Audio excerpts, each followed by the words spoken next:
welcome to my in-depth look at Law and Order SVU Season 1, Episode 2. Now, if you haven't checked out the first episode, all three parts of it, I highly recommend you do. But if you just don't have time for it, here's some of the numbers from that episode. Now, the numbers of the first episode was pretty modest. We only had one murder and one suicide and no rapes. Well, that's if you don't count our victim, Stefan Tanzik, who himself was a war criminal and is credited with raping 67 women and countless other murders. Now, for the purpose of this list, I'm actually not going to count his numbers because I wanted this list to more reflect the universe that the SVU characters live in, the New York City that they're in, as opposed to reflecting one of the worst human tragedies of the early 90s. Sarajevo has been under siege. From here, the Serbs maintain a stranglehold on the Muslim capital of Bosnia, which broke away from what was Yugoslavia nearly 5 months ago. Anyone who ventures outdoors is fair game. Red Cross and UN relief convoys, even men and women in bread lines are targeted. I actually never even heard of this world tragedy, but if you're like me and want to learn more about this, I'll leave a link to the video that I found in the descriptions. Our second episode, titled A Single Life, opens up with a bit of shopping. Tomatoes, 2 for 50 cents. 4 for $1. I only need one. After leaving, she finds a crowd of people gathered around the crime scene. Excuse me, police. Benson Special Victims Unit. What are we looking at? Clear the sidewalk, nail the car. Jumper? Jumpers over the windows first. Our officer on the scene seems to just dismiss the case as some kinky love-making gone wrong. Squirrel. Squirrel. Plus, she wasn't exactly dressed in her refusal outfit. Because she's not wearing panties, you mean? No sign of forced entry, 2 glasses of half-drunk wine, 2 clean sets of prints. Pack of ultra ribs. Maybe they did more than kiss. And Benson goes, yeah, maybe he went. Actually, if you don't mind, I sort of have a weird sort of quirky thing I do to take the edge off after. Oh, yeah? So, Yeah, he read her a little Walt Whitman. They made hot, passionate love. Then, right before he rolled over and fell asleep, he heaved her out the window. Excuse me, through the window. Or maybe it's Rape. Now, before we leave the crime scene, we get one last look at our victim.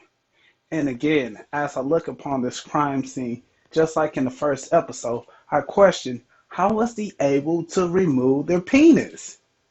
Now, the detectives will tell you that, hey, it's a woman, so she never had one. But question, did he ever really look? Just cover her up. Back at the station, we gather all the information we can find about the victim. What did she do, the Vic? She was a writer. The Short Life of Alice H. About a suicide. What about the neighbors? Nobody knew her beyond the usual nod and wave. She worked at home. All they knew was she carried a laptop with her. Check her address book. Michael, Steven, Sam W., all men. Daniels, Mark, clinical psychology, 911 East 72nd Street. Appointment with Dr. Daniels every Tuesday and Thursday at 5:15. All right, you two, check the neighborhood again. When I first came up with the idea to track the detectives' bodies, I truly meant like real murders, like killing somebody. But my girl Monique just keeps verbally assassinating Munch that I have to track this. Toss you skinny ass Pete. Damn, Mama said you a little bitch. Damn, Mama said if it wasn't so many cops around, she'll smack your ass now. Damn, Mama is being real mean to you, and I'm not even sure why. Well, maybe I do know why. We've become a nation of laptoppers, writing up orders on our laptops, more laptops. How to build a better orgasm. Cosmopolitan costs 100 pounds without breaking a sweat. Shut up, John. Yo, Cassidy, you're in court tomorrow on the Subway Stroker case, is that correct? Okay, you guys remember last episode where we got a case of a man assaulting a dead body, and Cragen gave the case to Cassidy? Well, let's see how that played out. Referred to the Special Victims Unit. Of which you're a member? Yes, sir. For how long? Let's see, 8 months. So you're an expert on sex crimes, is that correct? I'm sure.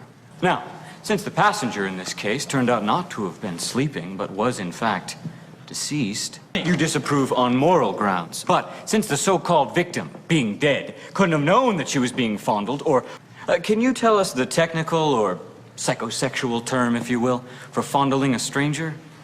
You know, I don't know what it's called, but I call it disgusting.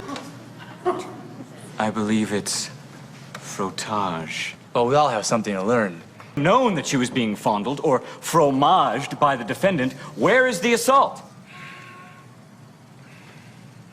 You have no messages. While this is going on, Benson and Stabler go to interview the neighbors, but honestly, it doesn't really turn out to be too helpful. I heard some roughhousing, like someone was throwing something. And then what? That scream, then crunch, and the car alarm going off. Did you see anybody leave her apartment? What, like I was supposed to stick my head out and look? After getting nothing from the neighbors, Elliot and Olivia start heading back to their car, where they start having small talk about such things like how they don't have enough time to really cut their grass.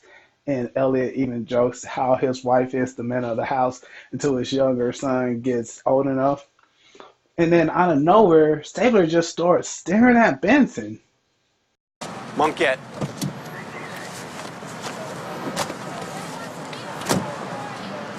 What?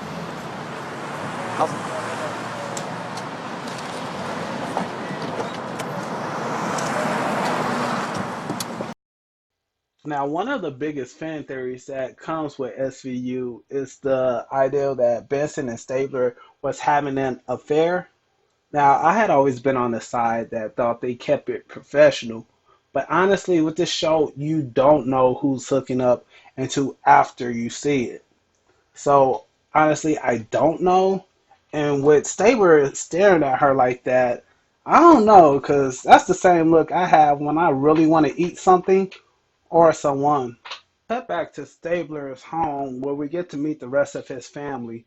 We have his wife Kathy, his daughter Kathleen, his daughter Marie, his daughter Elizabeth, and his son Richard, aka Dickie. Now, I never realized it, but every single one of his kids actually have an episode revolving around them, with the exception to one. Well, actually, I guess it's two, but yeah, we're not there yet.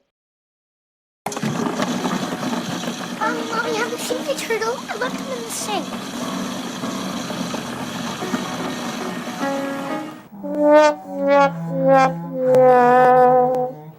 Aww.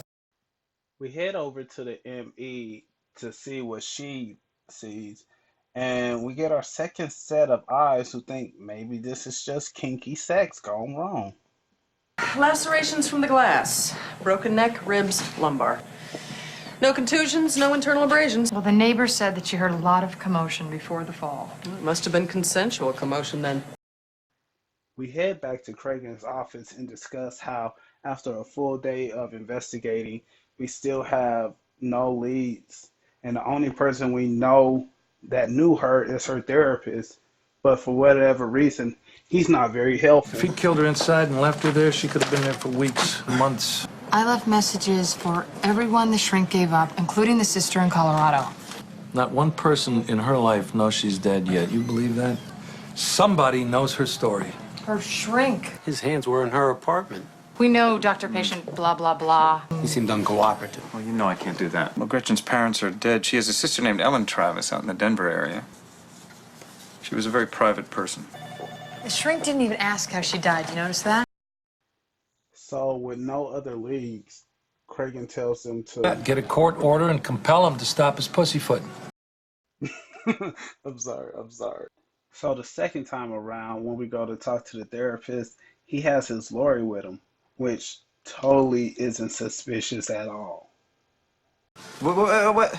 He was in Miss Quinn's apartment briefly at lunchtime at her request to attend to a crisis. Or an erection?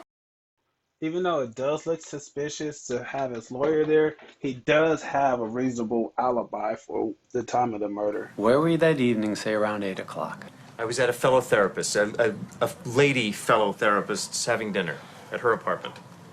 I got there around 6:30 and I left around 9.